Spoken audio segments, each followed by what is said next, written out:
Ahora, lección 45, estar in preterite. So, napag-aralan na natin yung estar in present tense, kakaaralan rin natin ng present progressive. Ngayon, paano naman sa preterite o nakaraan? Okay? So, napag-aralan na natin, again, yung ser ay more on permanent characteristics, more on identity of a person. And estar naman ay yung how you were, where you were, temporary. Yan yung sa preterite. So, in preterite, ginagamit natin yung estar, no? Kapag completed past situation, a specific moment in time or temporary condition that started and ended. So kumbaga may malinaw na simula at pagtatapos. So yun yung was or were sa English, yung estar in preterite. So ano ba ang conjugation ng estar? Ang conjugation ng estar in preterite ay irregular. Okay? Meaning hindi niya sinusunod yung normal na preterite format ng mga napag-aralan nating regular verbs. So in short, kailangan i-memorize yan. Okay?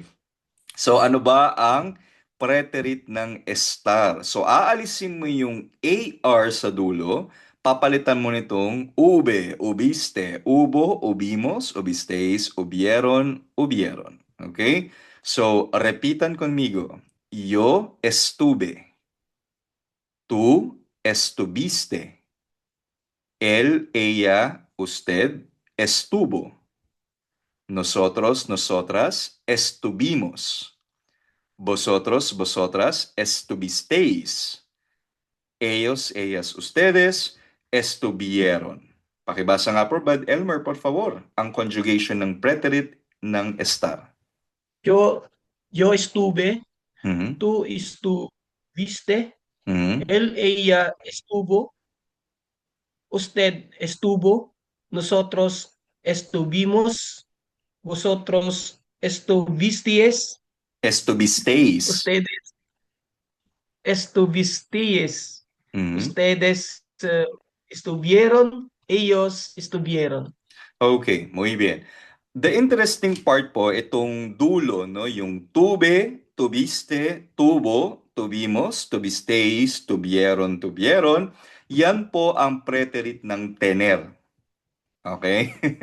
So yung I had, for example, tuve sueño, inantok ako. So yun, yung tuve, tuviste, yan yung preterite na tener. Okay, just remember that. So again, napag-aralan natin yung uses ng estar in preterite ay location in the past, dahil pinag-uusapan natin ay preterite.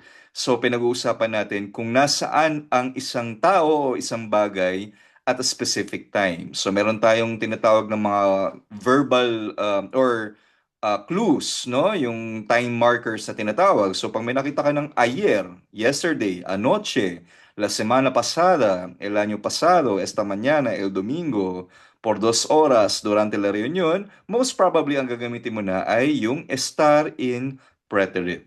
Algunos ejemplos, o number one, estuve en casa ayer. Nasa bahay ako kahapon. Estuvimos en la iglesia el domingo. Ella estuvo en el hospital. Estuvieron en Buenos Aires la semana pasada. ¿Dónde estuviste anoche? Papakibasa nga, Brad Moises, ang ating examples in Spanish, por favor. ¿Sí me escucha? Sound check. Sí, prosigue, por favor. Estuve en casa ayer. Estuvimos en la iglesia el domingo. Mhm. Ella estuvo en la hospital. En Estuvieron el hospital. El. en el hospital. Mhm. Estuvieron en Buenos Aires la semana pasada. Mhm. ¿Dónde estuviste anoche? Muy bien.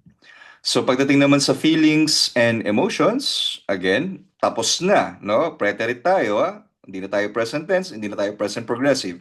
We are talking about preterite, tapos na. So, estuve feliz ayer. Masaya ako kahapon. Ella estuvo triste. She was sad, malungkot siya nun.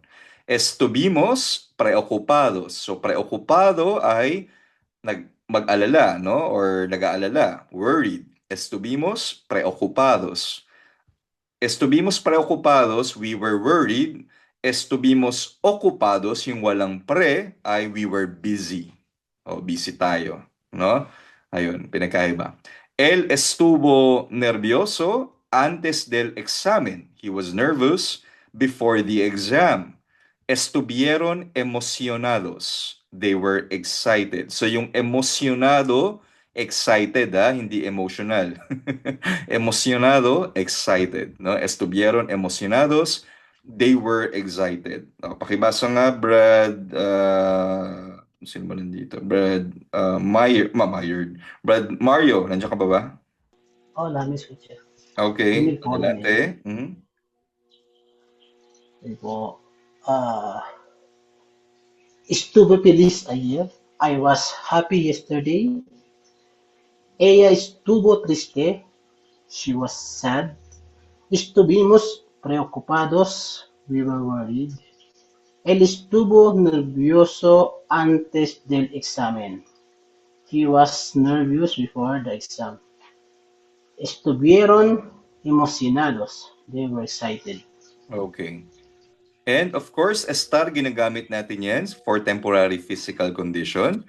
So something was in a temporary state. For example, malamig ang kape or the coffee was cold. So yung clue was, di ba?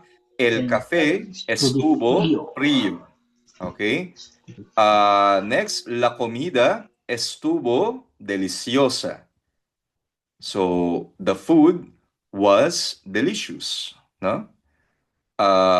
Next, el clima estuvo perfecto. So yung clima, el clima, hindi la, ha? Exemption yan. El clima, climate or weather, el clima estuvo perfecto. La puerta estuvo abierta. La tienda estuvo cerrada. Brad Michael, pakibasa nga po ang examples natin, por favor. El café estuvo frío. The coffee was cold. La comida estuvo deliciosa. Food was delicious. El clima estuvo perfecto. The weather was perfect. La puerta estuvo abierta. The door was open. La tienda estuvo cerrado. The store was closed. Okay, muy bien. Ngayon, meron rin naman tayong tinatawag na past progressive. Makinig ha. Kung gusto mong i-emphasize na meron kang ginagawang kilos but it was in the past or at a specific moment pero tapos na, no? You just want to emphasize na ginagawa mo yung kilos at that time, no? For example, I was doing something, no? Or action was happening in the past pero completed na, no? Pwede mong gamitin yung past progressive. So ang formula niyan, yung estar in preterite form plus yung gerund na napag-aralan natin, no? Yung ando, yendo. So, for example, cantar, cantando, hablando, comiendo, viviendo. So, ikakabit lang natin pareho. For example, if you wanna say, kumakanta ako noon or that time in the past, I was singing, estuve cantando. You can also say, estuviste trabajando, estuvo estudiando, estuvimos hablando, estuvieron corriendo. So again, ginagamit ito, no, if you're describing what was happening o yung action na yon na ginagawa mo at a specific moment pero tapos na. Ini-emphasize mo lang yung duration, no? Something ongoing but finish na. Okay? So gagamitin mo yung past progressive. Other examples, estuve estudiando toda la noche. Estuvimos esperando por 2 horas. Estuve trabajando hasta las 10. Estuvieron hablando durante la reunión. Badelmer, pakibasa nga po, por favor. Estuve estudiando toda la noche. Mhm. Estuvimos esperando por 2 horas. Ujú. Estuve trabajando hasta las 10. Estuvieron hablando durante la reunión. Muy bien. Okay. So, before we end the lesson, practicing natin. I'll give you 5 minutes. Pakilagay lang po ang tamang conjugation ng estar in preterite, no? At yung number, dito naman sa letter B, ay yung past progressive. So, estar in preterite plus yung gerund. Sige po, try lang po natin. Okay, sige, sagutan natin.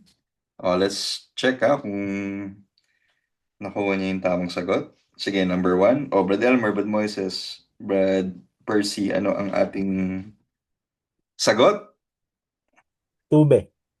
Okay, so Estuve. yo estuve Estuve. en Madrid ayer. Número 2. Estuviste. Estuviste. Tú estuviste enfermo la semana pasada. So may mga clue tayo, 'di ba? Kung preterite ang gagamitin natin, yung ayer, la semana pasada, or usually sa context po ng conversation ninyo. Número 3. Nosotros Estuvimos. estuvimos en la fiesta. Nosotros estuvimos en la fiesta. La fiesta is party. Okay? Number 4. Estuvo. Pues, Estuvo. ella estuvo muy cansada. Ayun. Ella estuvo muy cansada. Ayun. Tama yun. Sino yung sabi kanina? Tama ba? Be confident sa answer. Okay. Number 5. Estuviste. Vosotros estuvisteis en la escuela. Vosotros estuvisteis en la escuela. 6. Ustedes estuvieron ocupados. Ustedes estuvieron ocupados. 7. Él estuvo en casa. En Él casa. estuvo en casa. 8. Ellos estuvieron felices. Ellos estuvieron felices. 9. Yo Estuve. estuve triste ayer. Yo estuve triste ayer. 10. Nosotros estuvimos estuvimos en el parque. Nosotros estuvimos en el parque. Okay, how about progressive? Past progressive. Estar preterite plus gerund. Number 1. Yo estuve cansado. cantando. Yo estuve cantando. Number 2. Nosotros. Nosotros estuvimos estudiando. Nosotros estuvimos estudiando. Número 3. Ella estuvo trabajando. Ella estuvo trabajando. 4. Ellos estuvieron corriendo. Ellos estuvieron corriendo. 5. Tú estuviste hablando conmigo. ¿Mm? Conmigo. Conmigo. Conmigo pala. Kakadulig ko. Brad Percy, pakibasa nga ang ating correct answers, por favor. Yo estuve en Madrid ayer. Tú estuviste enfermo la semana pasada. Nosotros estuvimos en la fiesta. Mhm. Ella estuvo muy cansada.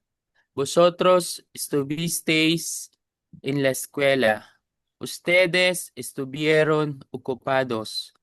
Él estuvo en casa. Ellos estuvieron felices. Yo estuve triste ayer. Nosotros estuvimos en el parque. Yo estuve cantando. Nosotros estuvimos estudiando. Ella estuvo trabajando. Ellos estuvieron corriendo. Tú estuviste hablando. Muy bien.